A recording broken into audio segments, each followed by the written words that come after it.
Hello बच्चा party, welcome in excellent academy Kuradi. मैं राजू ठाकरे फिर से एक नए वीडियो के साथ मैं आपके साथ में जुड़ा हूँ और हम पढ़ रहे केमिस्ट्री बड़े आसान तरीके से और उसका chapter number 2 solution and solution.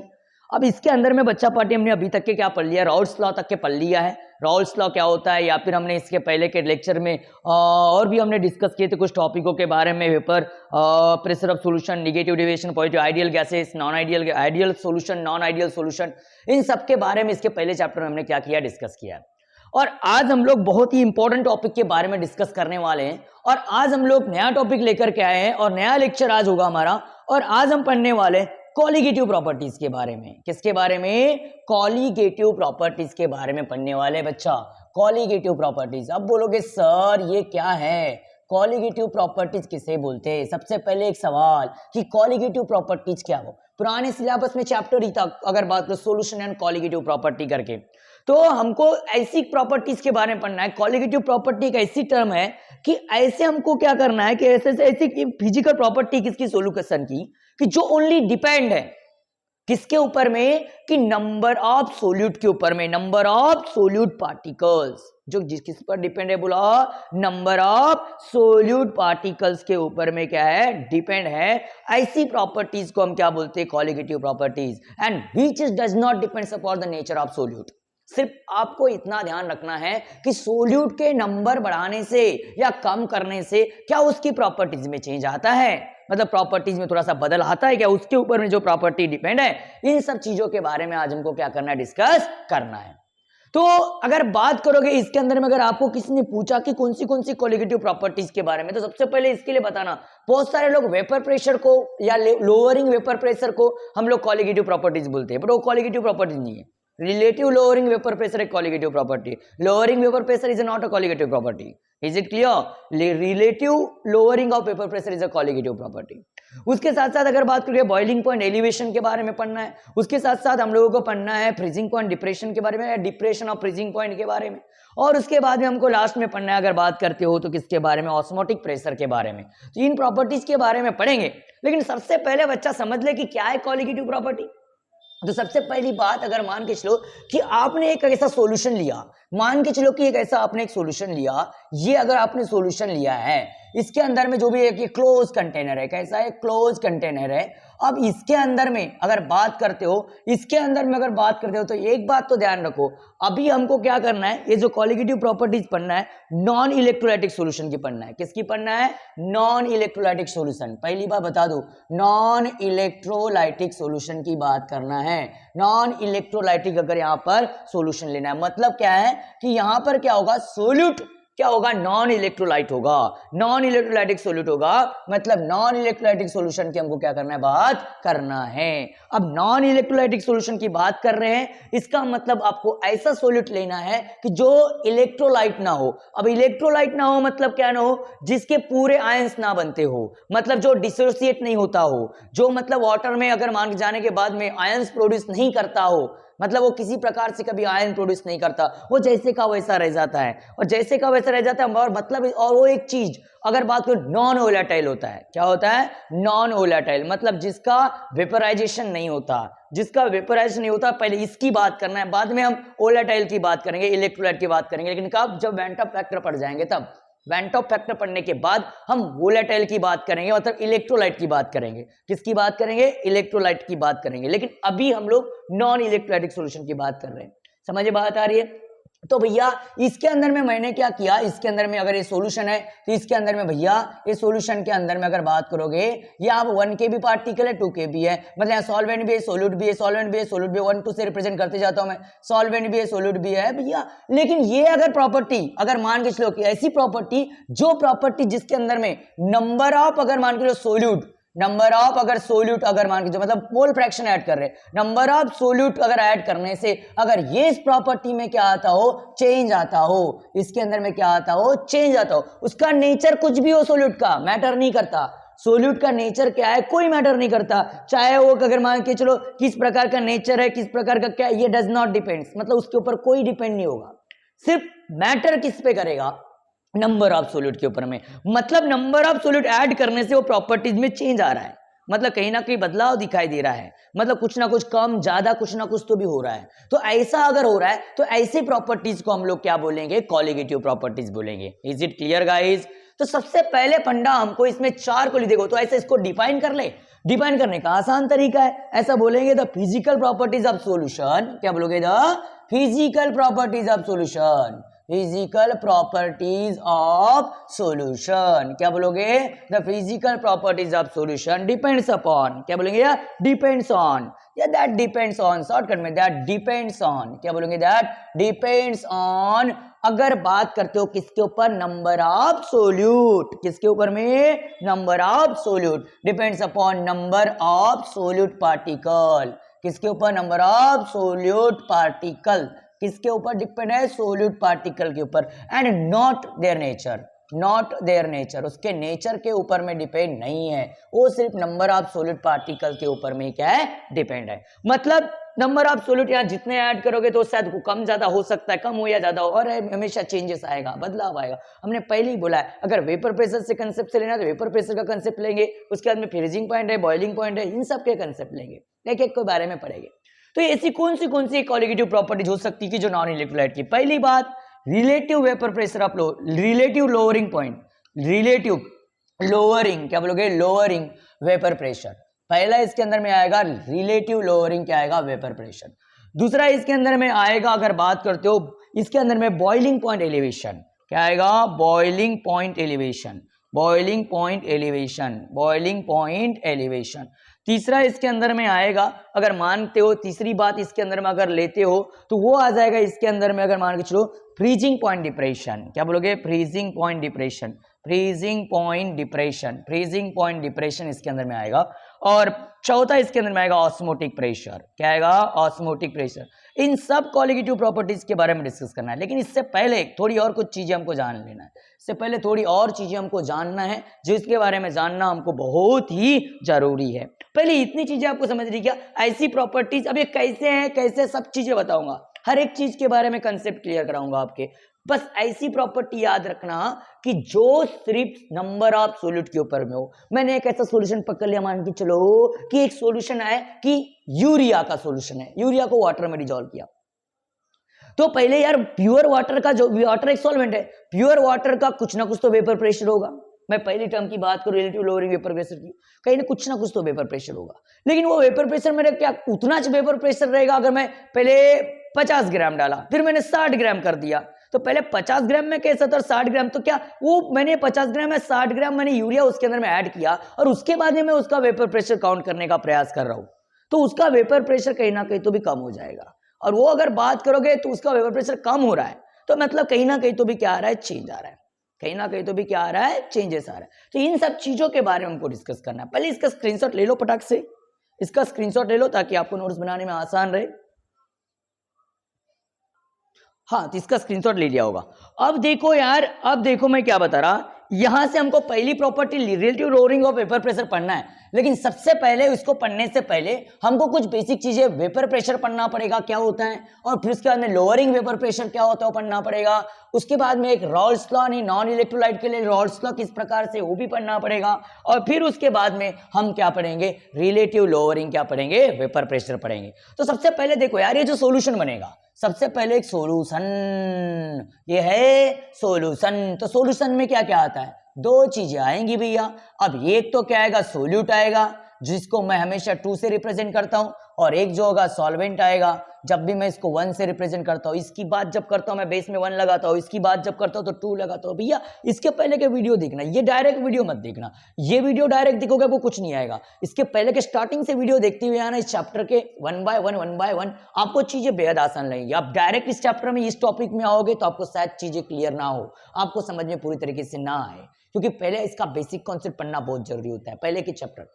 अब इसमें इसको बात कर लेता हूं मैं, अगर सोल्यूट की अगर बात कर रहा हूं तो इसके अंदर में, अगर सोल्यूट मैंने क्या बोला, नॉन इलेक्ट्रोलाइटिक बोला, मतलब इसके अंदर में सॉलिड आएंगे, पूरे के पूरे सोल्यूट कैसे आएंगे? सॉलिड्स आएंगे, सॉलिड आएंगे, क्योंकि नॉन इलेक्ट्रोलाइटिक है। तो ऐसे कौन सा हो सकता है? हो सकता है कि यूरिया हो। क्या हो सकता है? यूरिया। यूरिया का अगर बात करते हो तो यूरिया मतलब NH2 और क्या, C डबल बॉन्ड O और NH2, जिसका मोलर मास 80 ग्राम पर मोल होता है। क्या होता है? 80 ग्राम पर मोल इसका मोलर मास होता है भैया।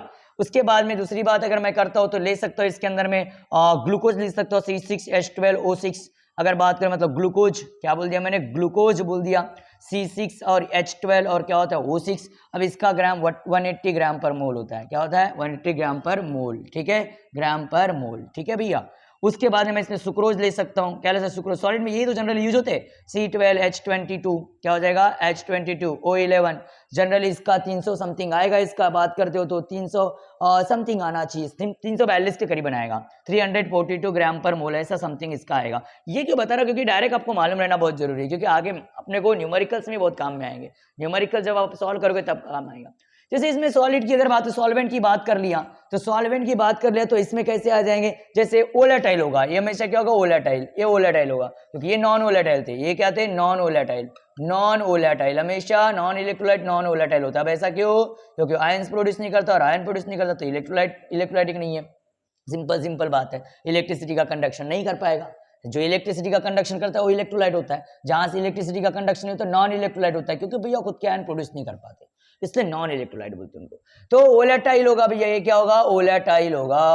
अब वोलेटाइल में अगर बात करते हो तो हो सकता है कि इसके अंदर में सॉल्वेंट के तौर पर वाटर आ जाए, H2O, क्या आ जाए OH2 आ जाए, टोलुइन आ सकता है, मतलब अगर बात हो C6H5 की जगह CH3 हो सकता है टोलुइन हो जाए, बेंजीन के रिंग के ऊपर मिथाइल का ग्रुप, ठीक है, हो सकता है बेंजीन आएगा, C6H12 बेंजीन आ सकता है जो वोलेटाइल सॉल्वेंट के तौर पर काम कर सकता है ना। इस तरीके हो सकता है कि इथाइल अल्कोहल आ जाए, मतलब इथाइल अल्कोहल भी आ सकता है, मतलब C2H5 क्या आ सकता है OH भी आ सकता है। ये सब के सब कैसे वोलेटाइल है, कैसे वोलेटाइल। तो बात हमारी एक चल रही है कि नॉन वोलेटाइल क्या किसकी सोल्यूट और वोलेटाइल क्या सॉल्वेंट। अब इसमें क्या होगा, किस तरीके से डिपेंड करेगा, अब इसमें कैसे डिपेंड करेगा, तो भैया कंसीडर कर लो, देखो भैया आपके पास में एक अगर मान के चलो कि एक सॉल्वेंट है, यहाँ ये सॉल्वेंट है इस तरीके से एक सॉल्वेंट है भैया। अब ये सॉल्वेंट पूरा प्योर है, 1 1 1 1 1 1 भैया, इनसे तो मेरे को लेन देन नहीं है अभी फिलहाल में, फिर भी बना लेता हूँ आपके दिल के तसल्ली के लिए। हाँ, दिल की तसल्ली मिलना बहुत जरूरी है। 1 1 1 1 1 1 1 1 1 1 1 दिल को तसल्ली मिलना बहुत जरूरी है। तो भैया हम डाल देते इसका, भैया ये अगर मान के जो प्योर है तो इसका कुछ ना कुछ तो वेपर प्रेशर होगा, प्योर है तो वेपर बनेंगे, तो यहाँ पर इसके वेपर प्रेशर को मैंने क्या बोल दिया P1 नॉट, क्या बोल दिया P1 नॉट। ये प्योर सॉल्वेंट है, ये क्या है प्योर सॉल्वेंट। अब प्योर सॉल्वेंट है, अब इसमें मैंने क्या कर दिया, इसमें मैंने नॉन वोलेटाइल मतलब नॉन वोलेटाइल क्या कर दिया सोल्यूट ऐड कर दिया, मतलब मैंने 2 को ऐड किया 1 के अंदर, मतलब 1 है ये प्योर सॉल्वेंट, मैं इसको 1 बोलता हूँ हमेशा। अब इसके अंदर में मैंने क्या किया, इसको क्या कर दिया ऐड कर दिया। ऐड करने के बाद में कैसा बना, अगर बात करते हो तो ऐड करने के बाद ये दोनों जब ऐड हो गए, इसको ऐड करने के बाद में अब क्या हो रहा है, अगर बात करते हो यहाँ भी एक वेपर प्रेशर है, लेकिन अब क्या हो रहा है, यहाँ एक मॉलिक्यूल है तो एक मॉलिक्यूल यहाँ भी है, तो एक मॉलिक्यूल यहाँ भी है, तो एक मॉलिक्यूल यहाँ भी है। अब भैया इस तरीके से मॉलिक्यूल्स आ गए, भैया यहाँ एक मॉलिक्यूल यहाँ है, अब यहाँ छोटा सा मॉलिक्यूल ये भी आ गया, मतलब ये 1 है और ये 2 है, ये 2 वाला छोटा वाला 2 है और ये 1 है, बड़ा वाला 1 छोटा वाला 2 ले लिया। 2 मिनट मैंने अलग अलग दिखाया थोड़ा सा। अब क्या हो रहा है कि जब यहाँ पर डाला है वेपर प्रेशर ओनली किसका होगा, सॉल्वेंट का होगा, यहाँ किसका होगा सॉल्वेंट का, क्योंकि भैया ये तो नॉन वोलेटाइल है, क्योंकि सोल्यूट जो है नॉन वोलेटाइल है, सोल्यूट पूरे तरीके से नॉन वोलेटाइल है, मतलब उसके वेपर्स नहीं बनेंगे, बिल्कुल नहीं बनेंगे। लेकिन अब क्या कर रहा है, अब क्या हो रहा है, यहाँ पर हो क्या रहा है, अब ये जो यहाँ पर इसके अंदर में क्या, अब यहाँ पर ये तो है, ये क्या बोलता है कि 2 का पार्टिकल ये अड़ा दे रहा है इसको, ये वाला पार्टिकल को ऊपर नहीं जाने दे रहा है, ये जाने के बाद में ये वाला पार्टिकल ऊपर आता है, फिर ये जाने के बाद में ये वाला पार्टिकल नीचे के ऊपर आएगा। लेकिन ये अगर यहाँ पर 2 का पार्टिकल है वो रोकेगा उसको, नहीं भैया हम तो नहीं जा रहे हैं, तुम भी नहीं जाना है, हमारा जोड़ है, पकड़ने का प्रयास करता है, मतलब खींचने का प्रयास करता है, रोकने का प्रयास करता है। पहले तो क्या था 1 1 था, पूरा का पूरे एक के बाद एक वेपर्स बन रहे थे, लेकिन अब ये 2 वाला पार्टिकल क्या करता है, भैया रुक जा, तू मत ना जा, मैं तो नहीं जा रहा हूं लेकिन तू भी मत जा। तो सीधी बात है भैया वेपर्स कम बनेंगे कि नहीं बनेंगे, सीधा फंडा है। अभी तक के अगर मान लो कोई रोकने के लिए कुछ नहीं था, अब रोकने के लिए कुछ लगा दिया जाए तो भैया सीधी बात है कि जनरली कहीं ना कहीं तो भी अपने को तकलीफ होगी। पहले अपने देखो जैसे इतना पकड़ लो, अपन नेट पकड़ते, नेट से पानी को बड़ा सा अगर उसमें अगर होल्स है तो आसानी से सारी चीजें चले जा रही है, लेकिन अड़ाने वाला कोई अगर आ गया तो भैया वहां से पानी जाता है, लेकिन पानी की स्पीड थोड़ी सी कम होती है या नहीं होती। उसी प्रकार से यहां भी है, वेपर बनेंगे और वेपर हमेशा पूरे किसके बनेंगे, सॉल्वेंट के ही बनेंगे, सोल्यूट के वेपर नहीं बनेंगे। लेकिन सॉल्वेंट के जितने बनने चाहिए उतना वेपर्स नहीं बनेंगे, उतने वेपर्स नहीं बनेंगे, मतलब उतना वेपर प्रेशर नहीं आएगा। मतलब यहां पर क्या हो जाएगा, लोअरिंग हो जाएगा वेपर प्रेशर, लोअरिंग क्या हो जाएगा, वेपर प्रेशर। क्योंकि वेपर प्रेशर का मतलब क्या होता है, मैंने इससे पहले के लेक्चर में बताया। वेपर प्रेशर मतलब क्या होता है कि वेपर प्रेशर वो एक चीज का नाम है कि जिसके अंदर में अगर बात जो वेपर का या गैस का प्रेशर होता है, किसके ऊपर में एग्जर्ट होता है, लिक्विड के ऊपर में। वो लिक्विड के ऊपर में जो प्रेशर गैस का या उसके वेपर का जो प्रेशर गैस के ऊपर एग्जर्टेड होता है, उस चीज को क्या बोलते हैं, वेपर प्रेशर। यहां ज्यादा वेपर्स बनी थी मतलब वेपर का प्रेशर ज्यादा था, यहां कम वेपर्स बन रही मतलब वेपर का प्रेशर क्या है, कम है। तो ये क्यों, देखो पहले प्योर था तो ज्यादा था, लेकिन अब इसके डालने से क्या हो गया, कम हो गया, इसलिए हम क्या बोलते हैं, लोअरिंग वेपर प्रेशर। मतलब एक चीज जिससे हमको समझ में आई, एक चीज इससे हमको समझ में आई कि किसी भी वोलेटाइल सॉल्यूट के अंदर में अगर हमने नॉन इलेक्ट्रोलाइटिक क्या डाल दिया, अगर नॉन इलेक्ट्रोलाइट को ऐड कर दिया, सॉल्यूट को ऐड कर दिया, तो उसका वेपर प्रेशर क्या होता है, डिक्रीज होता है। वेपर प्रेशर क्या होता है, डिक्रीज होता है। और उसी चीज को जो वेपर प्रेशर डिक्रीज होता है, उसी चीज को बोलते हैं लोअरिंग ऑफ वेपर प्रेशर। क्या बोलते हैं, लोअरिंग ऑफ वेपर प्रेशर। और इसी के लिए एक रॉल्स लॉ आया था, जिसके बारे में हमको पढ़ना बहुत जरूरी है। फिर relative lowering of vapour pressure पढ़ेंगे। पहले इतना आपको समझ में आ रहा है, इसका स्क्रीनशॉट ले लो आप लोग।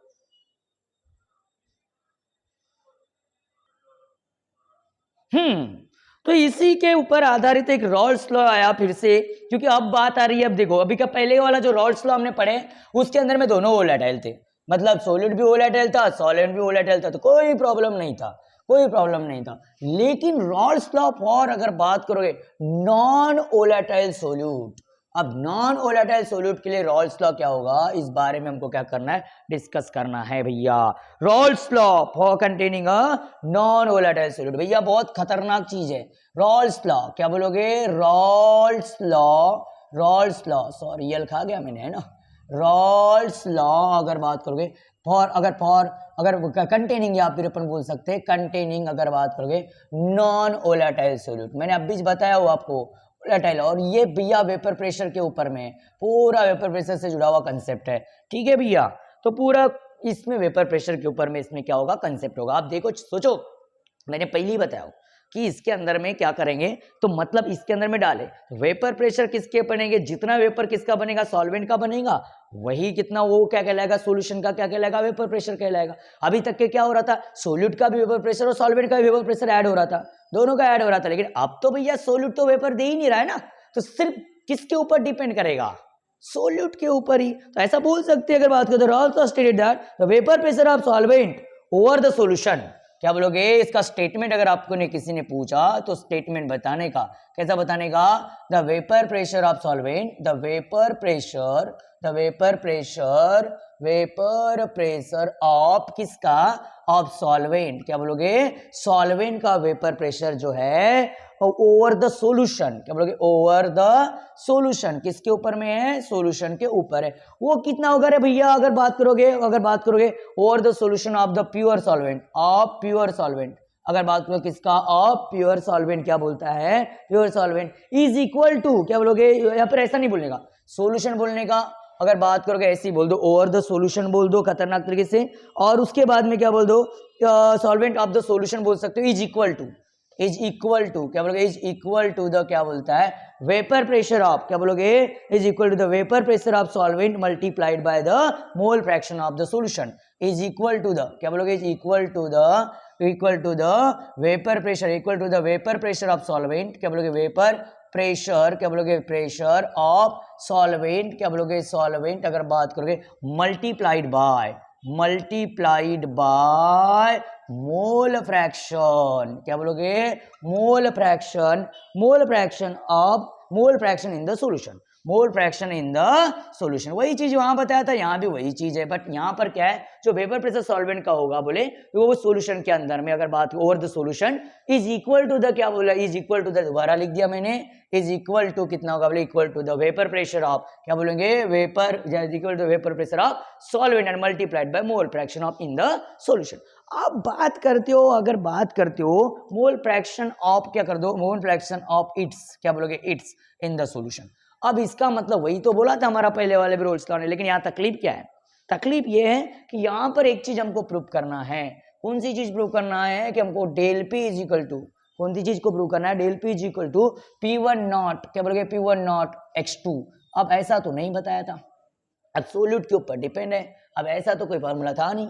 अब पहली बात तो अगर ओवरऑल अगर बात करें तो vapour pressure directly proportional to the किसके ऊपर में होता है, अगर बात करते हो मोल फ्रैक्शन के ऊपर में। तो मतलब देखो एक चीज ऐसी भी है कि बोल सकते कि मैं अगर मैं P1 नॉट अगर बात करें, P1 नॉट अगर बात करते या P1 अगर सॉल्यूशन के अंदर में है तो P1 हो जाएगा। ये डायरेक्टली प्रोपोर्शनल किसके ऊपर में होता है, K into x2 mole fraction के ऊपर, x1 हो जाएगा, P1 है तो x1 मोल फ्रैक्शन के ऊपर डिपेंड करता है। अब लेकिन यहाँ कुछ कांस्टेंट को अगर बात करोगे, मैंने इसको अगर मान के मोल फ्रैक्शन सीधे सीधे x1 ले लो, ऐसे पे अगर वेपर प्रेशर जो होता है वो मोल फ्रैक्शन ऑफ उसके ऊपर डिपेंड करेगा सोल्यूट के। अब बात वन के ऊपर, वो मोल फ्रैक्शन के ऊपर, सॉल्वेंट के, सॉरी हाँ। अब इसके लिए मैं फार्मूला ले लिया, इसको हटाना है तो इसको हटाने के लिए मैं क्या कर देता हूँ, इसको हटाने के लिए कांस्टेंट यूज कर देता हूँ P1 नॉट और क्या कर दिया मैंने, x1 ले लिया, P1 नॉट और x1। ऐसा फार्मूला तो मेरे पास में है, ये तो पहले फार्मूले से हमको पता हुआ है, ये इतना फार्मूला तो पहले फार्मूले से पता हुआ है। लेकिन प्रॉब्लम क्या है अगर बात करोगे, बट एक प्रॉब्लम है भैया, बट एक प्रॉब्लम है। कैसा है, आपको पता है कि ये क्या होता है, अगर x1 इज इक्वल टू क्या होता है, 1 माइनस x2 होता है। अब ये कहाँ से आया बोलोगे, तो आपको पता है कि x1 plus x2 is equal to क्या होता है, 1 होता है। मैं x1 को निकाल दिया तो क्या हो गया, वो ये 1 जैसे का वैसा रह गया, 1 जैसे का वैसा, लेकिन ये x2 क्या हो जाएगा, माइनस हो जाएगा क्योंकि साइड चेंज हो गई। ठीक है भैया, तो इसी चीज को वहां पर पुटअप करो फार्मूले के अंदर में, तो P1 जैसे का वैसा रह जाएगा, और यहाँ पर क्या हो जाएगा, P1 नॉट, क्या हो जाएगा, P1 नॉट, और एक बात करोगे P1 नॉट x1 की वैल्यू अगर पुटअप करते हो तो 1 माइनस क्या हो जाएगा, x2 हो जाएगा। अब देखो P1 जैसे का वैसा, P1 नॉट इंटू 1 मतलब P1 नॉट, और फिर उसके बाद में क्या हो जाएगा भैया, अगर बात करते ये P1 x2 से आएगा तो माइनस हो जाएगा, तो P1 नॉट अगर बात करोगे x2 हो जाएगा, P1 नॉट और क्या हो जाएगा, x2 हो जाएगा, P1 नॉट क्या हो जाएगा, x2 हो जाएगा।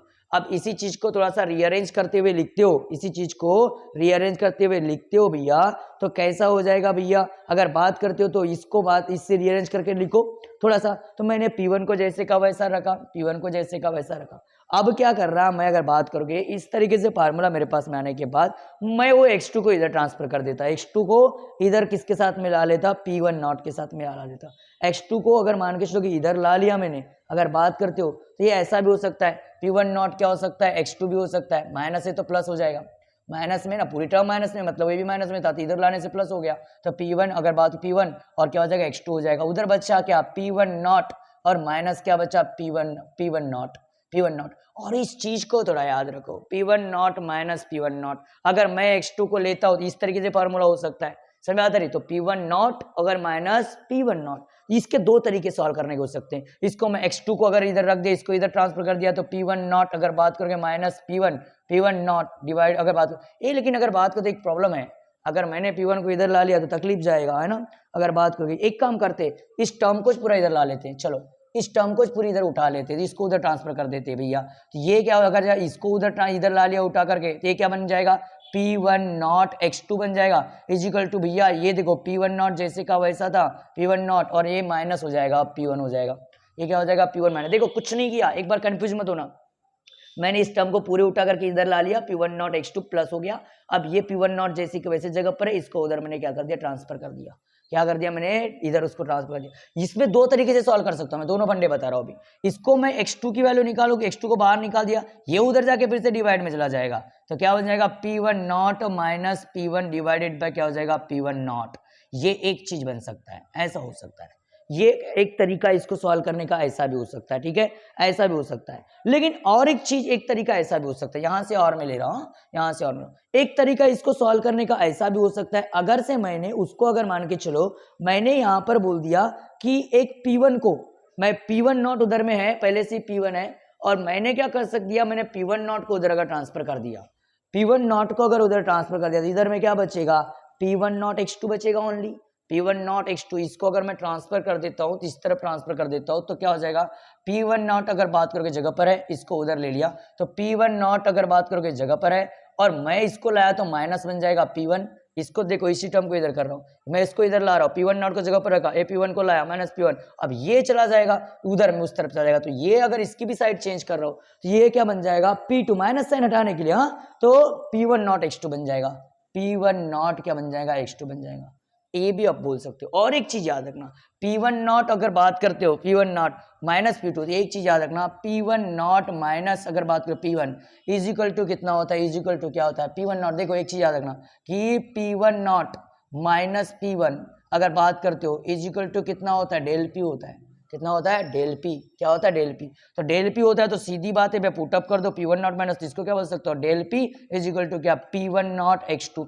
ये चीज मुझे क्या समझा रही है, डेल P मतलब P1 नॉट, डेल P मतलब चेंज भैया, जो भी अगर बात करोगे मतलब क्या बोलोगे, अगर बात करोगे जो भी चेंजेस आता है, अगर lowering of vapour pressure, lowering of vapour pressure का मतलब क्या होता है, del P। Lowering of vapour pressure मतलब जितना पार्शियल प्रेशर सॉल्वेंट का था माइनस करना पड़ेगा किसको, P1 को, क्योंकि लोअरिंग हो रहा है ना, P1 कम होगा हमेशा, P1 नॉट ज्यादा होगा क्योंकि प्योर सॉल्वेंट का वेपर प्रेशर ज्यादा होता है as compare to solvent solution के अंदर के सॉल्वेंट का। ये मैंने पहले भी आपको बता चुका हूं, एक तो ऐसा करो एक तो ऐसा करो, मतलब एक चीज आपको समझ में आ रही है, इसमें से एक चीज आपको समझ में आ रही है, क्या एक चीज समझ में आ रही है कि del P is equal to क्या होगा, x2 बोल सकते हैं, और x3 इज इक्वल टू क्या बोल सकते हैं, P1 नॉट माइनस, अगर P1 नॉट माइनस P1, और क्या बोल सकते हैं, P1 नॉट। ये तीनों चीजें क्या है, सेम है, ये तीनों चीजें सेम है, इससे मुझे ये समझ में आ रहा है। x2 का फॉर्मूला वही निकल रहा है कि P1 नॉट माइनस P2 मतलब डेल P अपॉन में क्या, P1 नॉट, समझ आया। और मतलब ये इतना ही हो रहा है, x2 भी उतना है, डेल P भी उतना ही है, तो डेल P को भी वही ले सकते हैं हम लोग, मतलब ये तीनों चीजें क्या है, सेम है,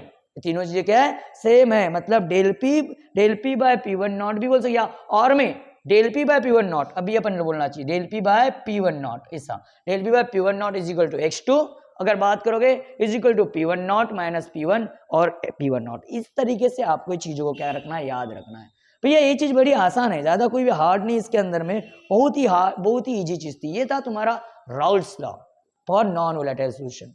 ये हम चीजें कहाँ पढ़ेंगे, रिलेटिव लोअरिंग वेपर प्रेशर में पढ़ेंगे बाद में। इतना याद रखना, x2 इज इक्वल टू क्या होता है, डेल P होता है। डेल P का मतलब देखो, डेल P में नहीं, डेल P बाय P1 होता है, क्योंकि P1 नॉट माइनस P1 मतलब क्या होता है, डेल P होता है। इसका मतलब क्या हो जाएगा, इसको अगर मैं डेल P ले लिया यहाँ पर, तो मैं इसको और में तो ऐसा भी लिख सकता हूँ ना, x2 is equal to del P upon में क्या लिख सकता हूँ मैं, P1 बोल सकता हूँ, P1 नॉट बोल सकता हूँ, डेल P अपॉन में P1 नॉट बोल सकता हूँ, ये भी तो चीज बोल सकता हूँ मैं।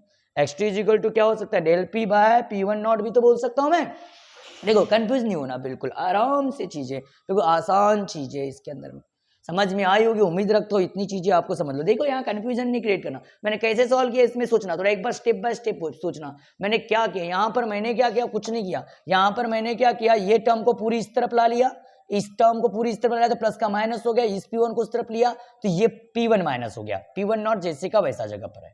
फिर मैंने क्या किया, x2 को बाहर रखा, इसको उधर लेके गया तो P1 नॉट डिवाइड में चला गया, P1 नॉट कैसे चला गया, डिवाइड में चला गया। समझ में आता है, बिल्कुल सिंपल बात है। तो सिंपल है, एक किया फिर मतलब P1 नॉट माइनस P1 मतलब क्या होता है, डेल P मतलब लोअरिंग वेपर प्रेशर होता है। लोअरिंग वेपर प्रेशर मतलब क्या, चेंज इन वेपर प्रेशर हो गया, ठीक है। तो उसके बाद में P1 नॉट जैसे का वैसा, इसका मतलब ये है कि x2 equal to del P by P1 naught. और या फिर मैंने क्या किया, अभी यहाँ पर थोड़ा सा क्या किया, मैंने क्या किया, बाकी कुछ नहीं, P1 नॉट तो जगह पर है, लेकिन उसके साथ में इस P1 को दिया तो माइनस हो गया। अब इसको मैंने साइड चेंज करवा दिया तो P1 नॉट का प्लस हो गया, P1 नॉट और x2 बन गया, P1 नॉट और क्या बन गया, x2 बन गया। कुछ नहीं किया, बाकी सिंपल सी बात है, कुछ नहीं। ऐसा याद रखना, ये वाला P1 नॉट को इधर ला लिया, कंसीडर कर दो, ये वाला ये देखो, ये इसके साथ में अगर P1 नॉट है, ये वाला P1 नॉट इधर ला लिया तो P1 नॉट अगर बात करोगे इसको उधर ट्रांसफर कर दे, इस तरीके से बिल्कुल याद रखना, बिल्कुल। लेकिन ये एक बात याद थी, P1 not minus P1 is equal to del P होता है, डेल P की वैल्यू पुट अप कर दे तो एक फार्मूला बनता है, del P is equal to P1 naught x2, del P is equal to क्या होता है, P1 नॉट। और ये आपको प्रूफ करने के लिए आता है, प्रूफ करने का आता है, del P is equal to P1 naught x2 state board के अंदर में। कॉम्पिटिटिव में तो रिलेटिव लोअरिंग वेपर प्रेशर पर ही क्वेश्चन पूछेगा, कॉम्पिटिटिव एग्जाम में रिलेटिव लोअरिंग वेपर पर ही क्वेश्चन आएंगे, उस जिसके बारे में हम कल पढ़ने वाले, कल के लेक्चर में हम दो इसकी क्वालिटेटिव प्रॉपर्टी पढ़ेंगे, relative lowering of vapour pressure और उसके बाद में एलिवेशन ऑफ बॉइलिंग पॉइंट। ऐसे दो प्रॉपर्टी के बारे में हम कल पढ़ेंगे, ठीक है गाइज। तो थैंक यू यहाँ तक के वीडियो देखने के लिए, thank you so much and take care, good night, sweet dreams, bye bye.